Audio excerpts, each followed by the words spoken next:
안녕하세요. 저는 올해 67세 김영수라고 합니다.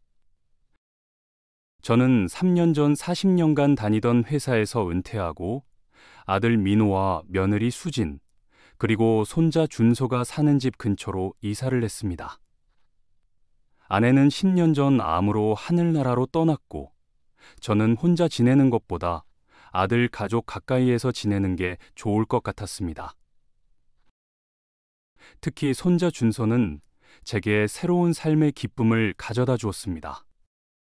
아내가 떠난 후 처음으로 다시 웃을 수 있게 해준 존재였죠.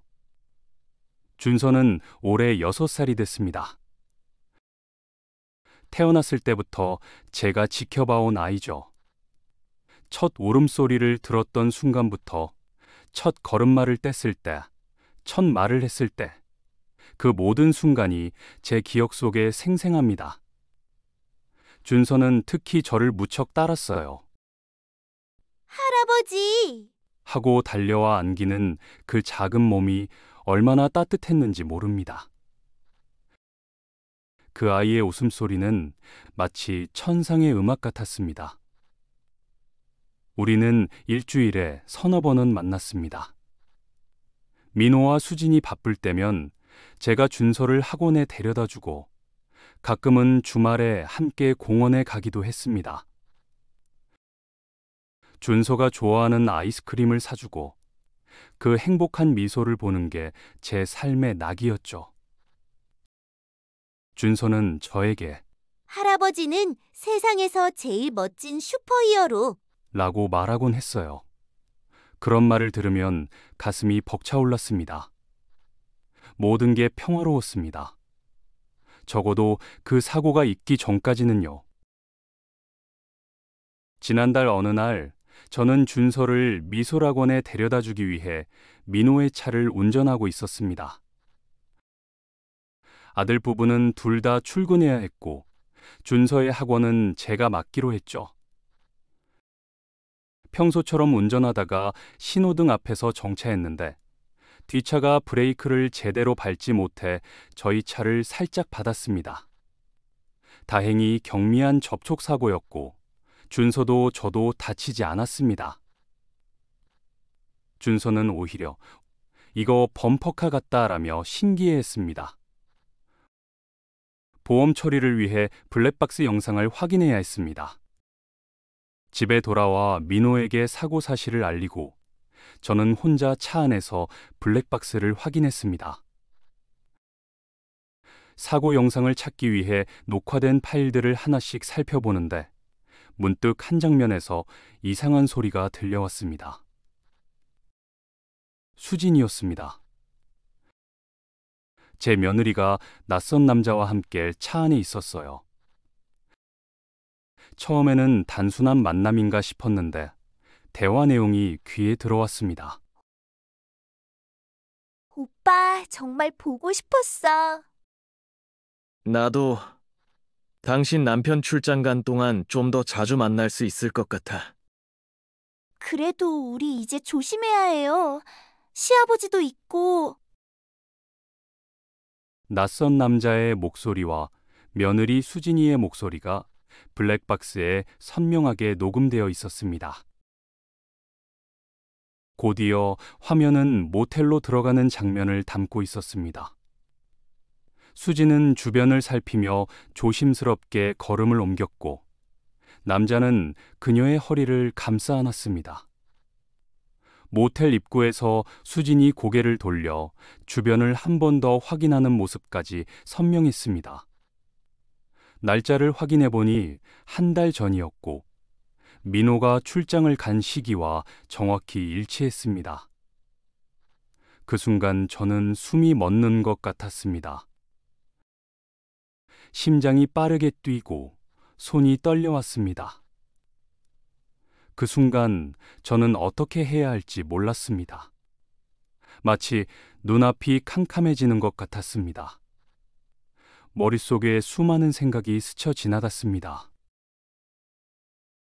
밤새 잠을 이루지 못했습니다. 방안을 서성이며 수십 번도 더 생각을 바꿨습니다.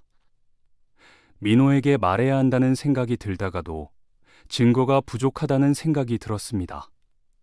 단순한 오해일 수도 있지 않을까요? 하지만 그 영상은 너무나 명확했습니다. 식탁에 앉아 커피를 마시며 생각했습니다. 내가 말하지 않으면 민호는 평생 속고 살게 될까? 하지만 말한다면 우리 가족은 산산조각 날 것이 뻔했습니다. 준서는 어떻게 되는 걸까요? 아이는 이 모든 상황과 무관한 그저 사랑스러운 6살 아이일 뿐인데. 다음 날 준서를 데리러 유치원에 갔을 때 그 아이의 해맑은 웃음을 보며 가슴이 찢어지는 것 같았습니다. 준서는 제 손을 잡고 즐겁게 오늘 있었던 일을 이야기했습니다. 저는 웃음을 지으려 노력했지만 마음은 천갈래 만갈래 찢어지고 있었습니다. 이 아이의 행복을 지켜야 해. 하지만 진실은? 진실을 외면하는 것이 과연 옳은 일일까? 마음속으로는 알고 있었습니다. 진실은 언젠가는 드러나게 되어 있다는 것을, 그리고 그때가 늦어질수록 상처는 더 깊어진다는 것을. 결국 일주일 동안 저는 아무에게도 말하지 않았습니다. 평소처럼 준서를 보살피고 수진을 대할 때도 아무 일 없었던 것처럼 행동했습니다. 하지만 가슴속에는 커다란 바위를 품고 있는 것 같았습니다. 무거웠고 숨이 막혔습니다.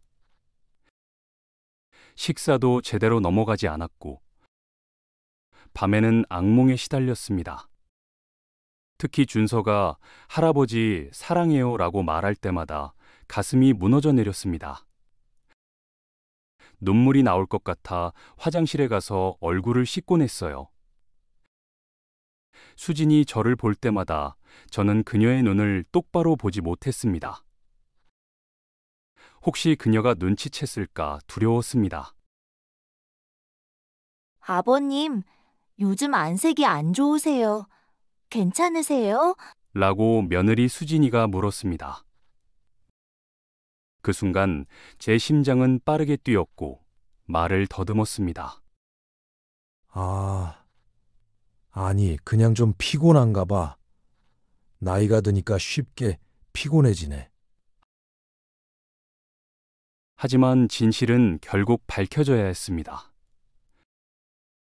민호가 휴가를 내고 집에 있던 어느 날, 저는 아들을 따로 불러냈습니다. 카페에서 민호에게 모든 걸 이야기했습니다. 블랙박스에서 본 장면, 그리고 제 의심을. 민호의 얼굴이 창백해졌습니다.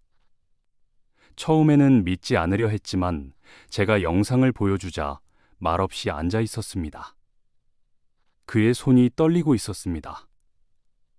커피잔을 잡고 있던 손에서 힘이 빠져 테이블 위로 커피가 쏟아졌지만 그는 닦을 생각도 하지 못했습니다. 아버지, 정말 감사합니다.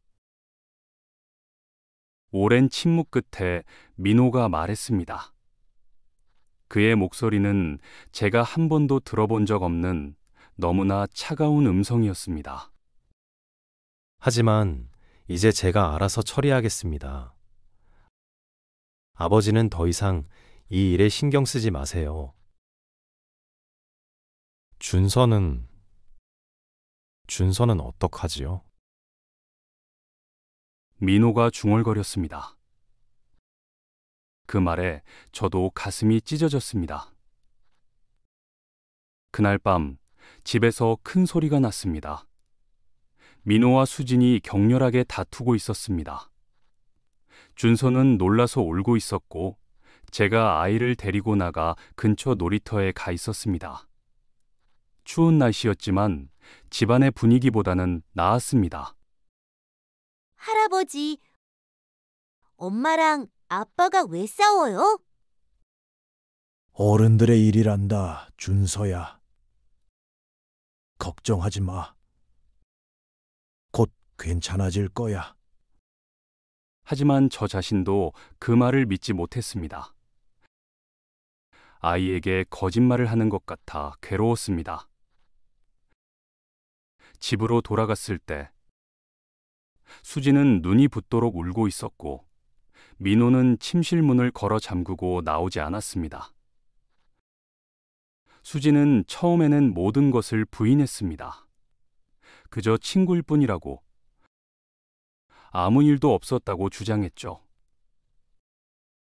하지만 영상 증거 앞에서 그녀의 부인은 의미가 없었습니다. 결국 그녀는 시인했지만 그것이 오랜 관계가 아니라 일시적인 실수였다고 주장했습니다. 민호를 사랑한다고, 다시는 그런 일이 없을 거라고 빌었습니다. 그럼 준서는? 준서는 정말 내 아들이 맞아? 수지는 대답하지 않았습니다. 그 침묵이 모든 것을 말해주었지만 민호는 확실히 하고 싶었나 봅니다. 다음 날, 그는 친자 확인 검사를 예약했습니다. 수지는 처음에는 거부했지만 결국 동의했습니다. 아마도 그녀도 진실이 밝혀지는 것이 불가피하다는 것을 알았던 것 같습니다. 결과가 나오기까지의 2주일은 지옥 같았습니다. 민호는 잠을 이루지 못했고 회사에도 가지 않았습니다. 온종일 집에 있으면서도 준서와는 거의 말을 하지 않았습니다. 수지는 계속해서 울었고 민호에게 용서를 빌었습니다. 아이러니하게도 준서만이 아무것도 모른 채 평소처럼 밝게 지냈습니다. 부모의 갈등을 느끼긴 했지만 그 이유는 알지 못했던 거죠. 저는 그 기간 동안 준서를 많이 데리고 나갔습니다. 공원에 가서 놀아주고 아이스크림을 사주고 장난감 가게에 데려가기도 했습니다. 어쩌면 마지막이 될지도 모르는 시간이었으니까요. 준서의 웃음을 보면서도 마음은 무거웠습니다. 이 아이의 인생이 곧 완전히 바뀔 수도 있다는 생각에 가슴이 아팠습니다. 결과는 모두를 무너뜨렸습니다. 준서는 민호의 아들이 아니었습니다. 수지는 모든 것을 인정했습니다. 준서의 생물학적 아버지는 그녀가 일하던 회사의 상사였고 민호와 결혼하기 전부터 관계가 있었으며 결혼 후에도 간헐적으로 만남을 가졌다고요. 준서를 임신했을 때도 아이의 아버지가 누구인지 확실치 않았지만 민호의 아이길 바라며 그렇게 믿었다고 했습니다. 민호야, 미안해. 정말 미안해. 수지는 무릎을 꿇고 용서를 빌었지만 이미 무너진 신뢰는 회복될 수 없었습니다. 민호는 그녀를 바라보지도 않았습니다. 그저 멍한 표정으로 벽만 바라보고 있었죠. 6년 동안 내가 키운 아이가 내 아이가 아니었다고? 첫 울음소리를 들었을 때, 첫 걸음마를 떼었을 때, 그 모든 순간 나는 아버지라고 생각했는데 그날 밤 민호는 소주를 마시며 울었습니다. 저도 함께 마셨습니다. 아버지와 아들이 함께 울면서 술을 마시는 그 순간이 얼마나 가슴 아팠는지 모릅니다. 아버지, 저 어떻게 해야 해요? 준서를 어떻게 해야 하죠? 민호는 제게 물었지만 저도 답을 알지 못했습니다. 민호는 즉시 이혼을 결정했습니다. 수진에게는 일주일 안에 짐을 싸서 나가라고 했습니다.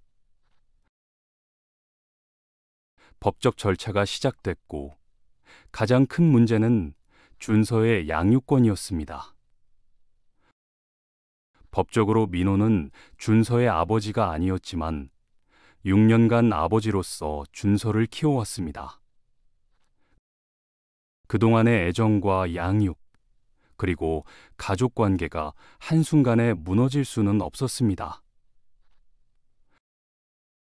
민호는 준서를 여전히 사랑했지만 매일 볼 때마다 아내의 배신이 떠오르는 것도 사실이었습니다.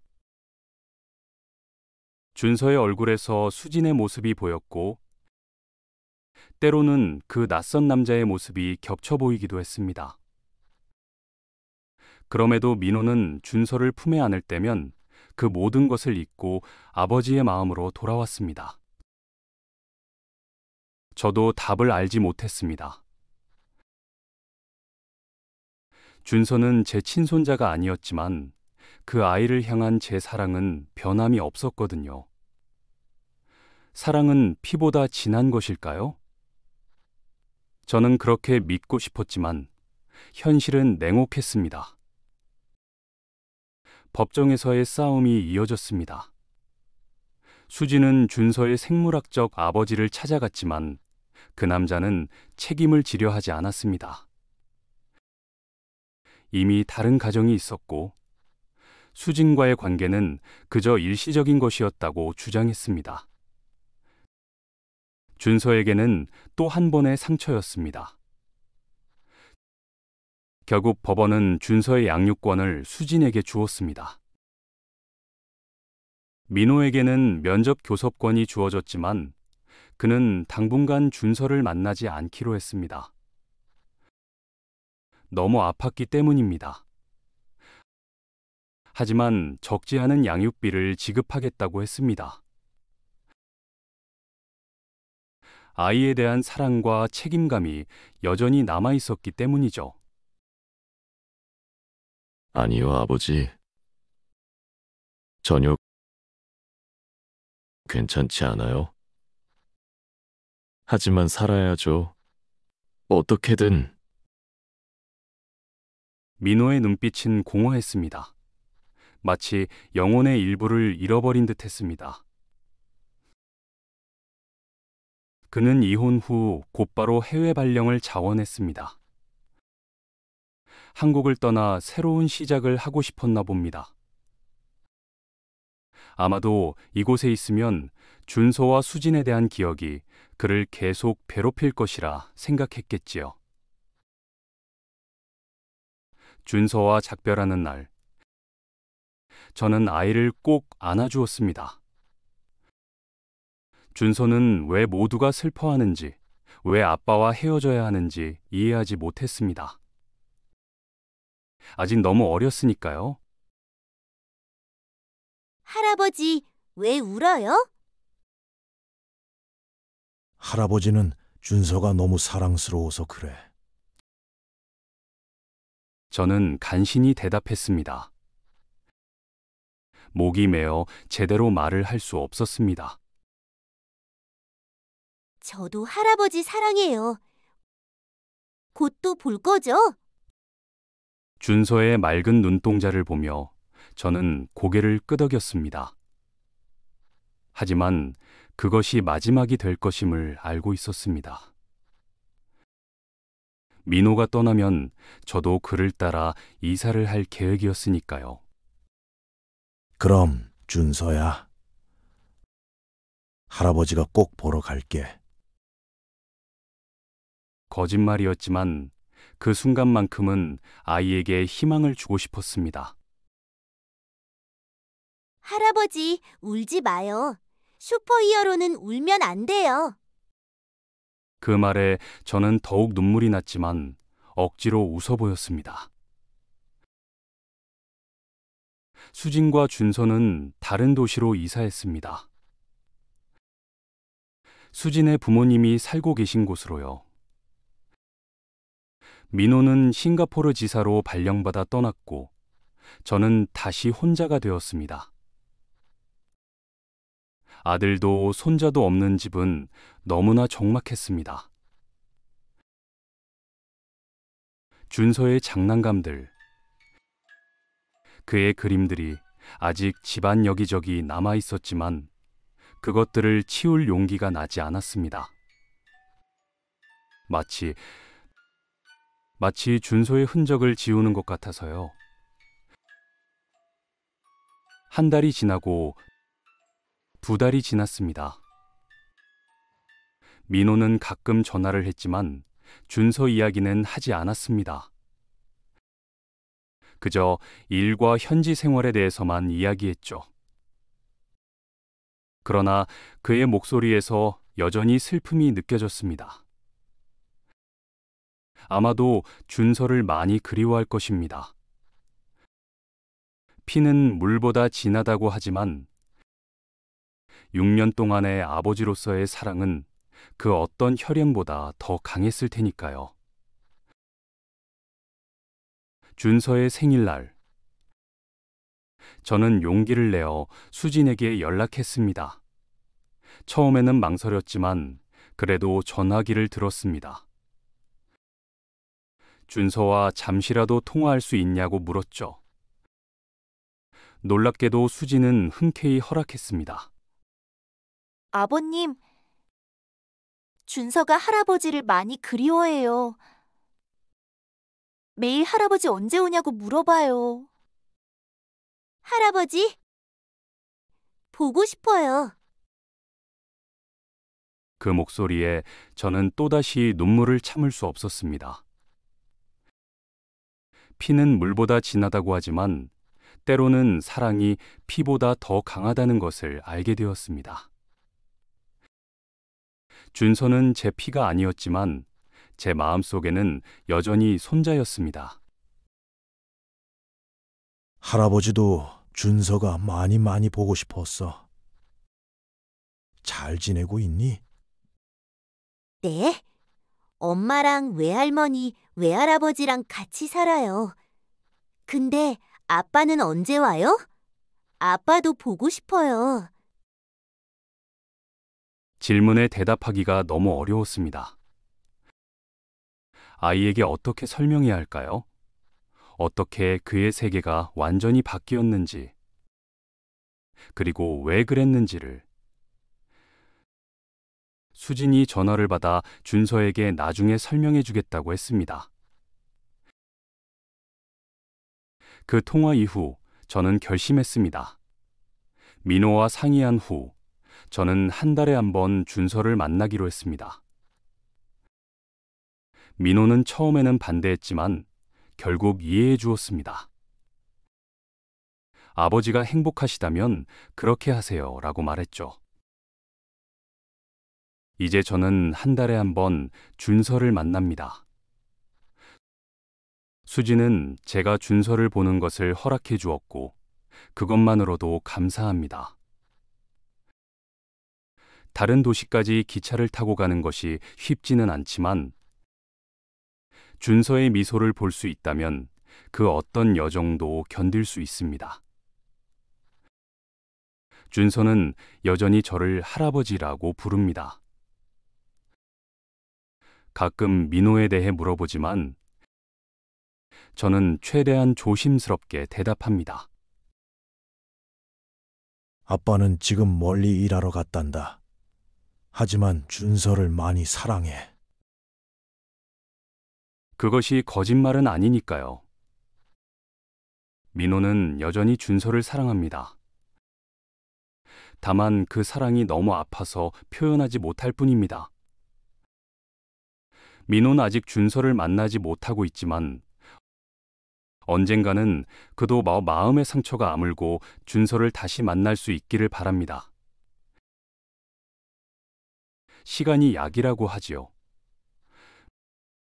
민호도 언젠가는 수진의 배신보다 준서에 대한 사랑이 더 크다는 것을 깨닫게 될 것입니다. 아니, 이미 알고 있을지도 모릅니다. 단지 그 감정과 마주할 준비가 되지 않았을 뿐이겠지요. 가끔 민호에게 준서의 사진을 보내줍니다. 처음에는 거부했지만 이제는 조용히 받아봅니다. 그리고 잘 크고 있네요 라고 짧게 대답합니다.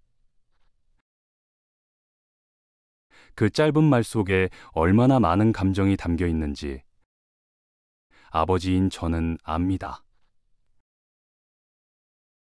인생은 참 예측할 수 없습니다. 한순간의 발견이 모든 것을 바꿔놓았지만 그래도 우리는 각자의 방식으로 살아가고 있습니다.